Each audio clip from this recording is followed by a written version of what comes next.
Teman-teman, apakah kalian tahu mengapa kegiatan pramuka selalu berjalan dengan rapi dan teratur?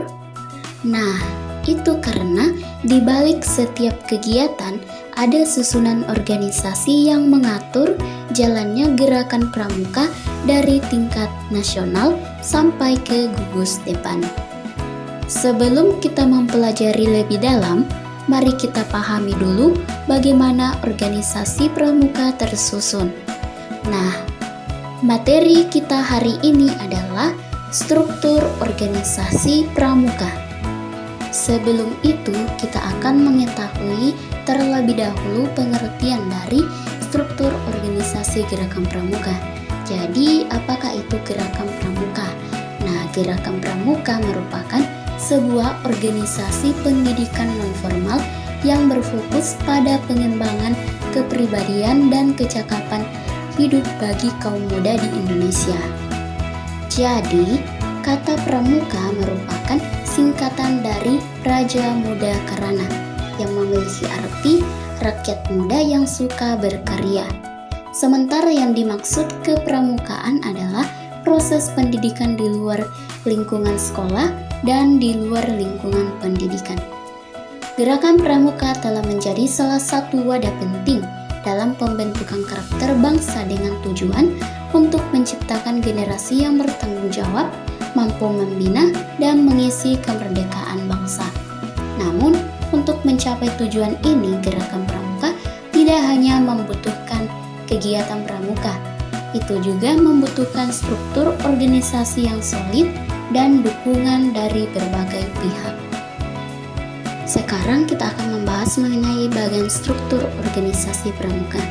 Jadi yang pertama, majelis pembimbing adalah badan yang bertugas memberikan bimbingan dan bantuan moral, organisatoris, material, dan finansial pada kuartir, gugus depan, dan satuan karya pramuka.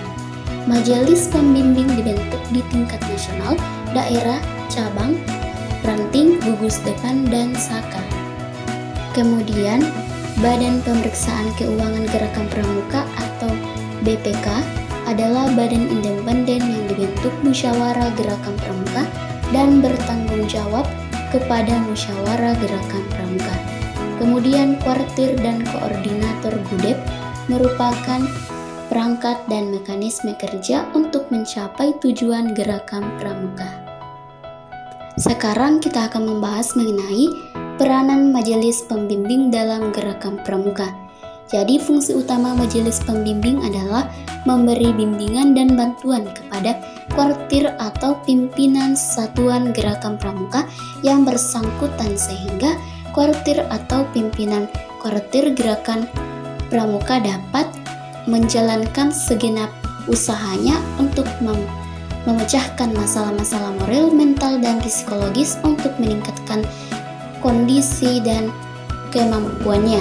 Kemudian menjalankan segenap usahanya untuk memecahkan masalah-masalah organisasi termasuk dan terutama usahanya untuk meningkatkan jumlah dan kemahiran tenaga kader gerakan pramuka.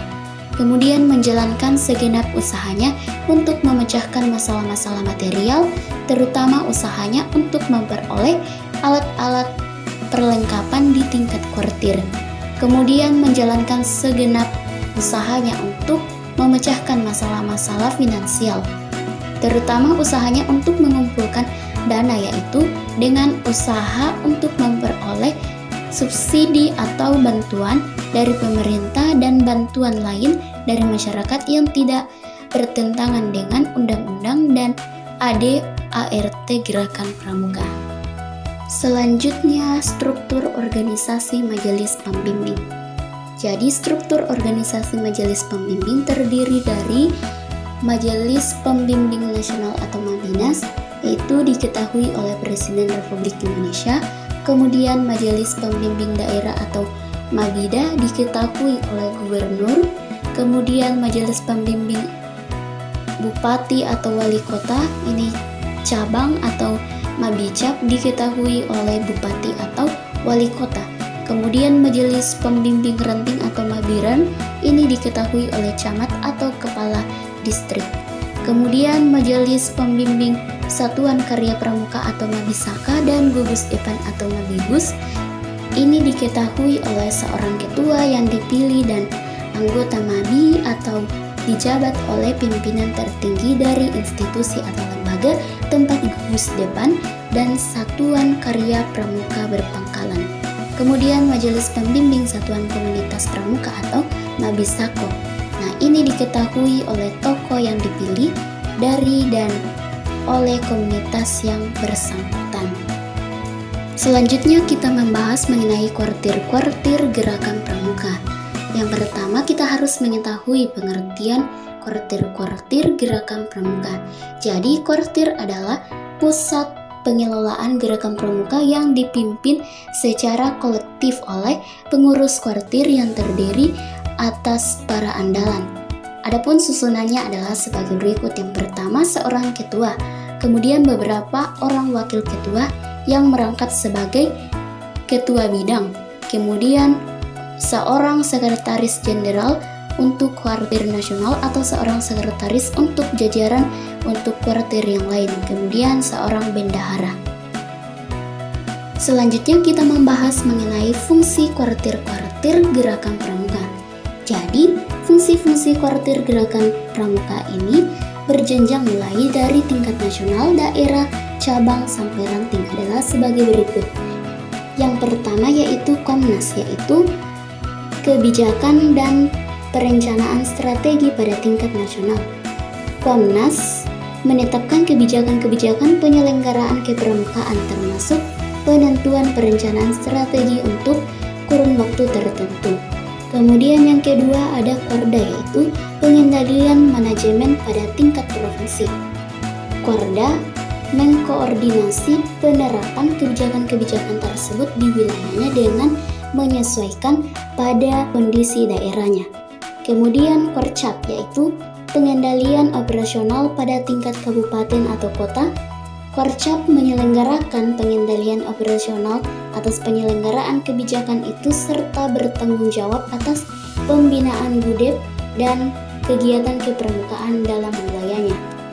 Kemudian Kuaran, yaitu membantu Korcap dalam pengendalian operasional kuartir ranting, berfungsi membantu Korcap dalam pembinaan gudep dan saka dalam wilayahnya. Sebagai kesimpulan, yaitu Gerakan Pramuka merupakan sebuah organisasi pendidikan nonformal yang berfokus pada pengembangan kepribadian dan kecakapan hidup bagi kaum muda di Indonesia. Jadi kata pramuka merupakan singkatan dari Raja Muda Karana yang memiliki arti rakyat muda yang suka berkarya. Demikianlah materi tentang struktur organisasi Gerakan Pramuka. Semoga bermanfaat. Mohon maaf jika ada kekurangan. Sekian dan terima kasih.